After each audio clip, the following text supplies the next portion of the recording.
কপোতাক্ষ নদের উপর সেতু নির্মাণের কাজ শেষ হয়নি ২৪ বছরেও। বাঁশের তৈরি সাঁকো দিয়ে ঝুঁকি নিয়ে পারাপার হচ্ছেন খুলনা ও যশোরের দুই এলাকার মানুষ। অনেকেই শিকার হয়েছেন দুর্ঘটনাতেও। একপাশে পাইকগাছার কপিলমুনি, অপর পাশে সাতক্ষীরার তালা উপজেলার কানাইদিয়া, মাঝখানে কপোতাক্ষ নদ। দুই জেলার মানুষের সড়কপথে যাতায়াতের জন্য ২০০০ সালে কপোতাক্ষ নদের উপর সেতু নির্মাণ শুরু হয়।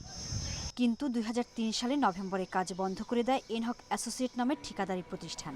নানা জটিলতায় থমকে আছে কাজ। মাদ্রাসা ছাত্র ছাত্রীদের বিশেষ পারাপারের খুব অসুবিধা, এখানে মাঝি মোল্লা ঠিক মতন থাকে না, পারাপার যোগাযোগ খুব একটা ভালো না। দেখেন এই যে কাজ, এ তো সাধারণত প্রায় অর্ধেক কাজ হয়ে গেছে, সেই অবস্থায় সমাপ্ত।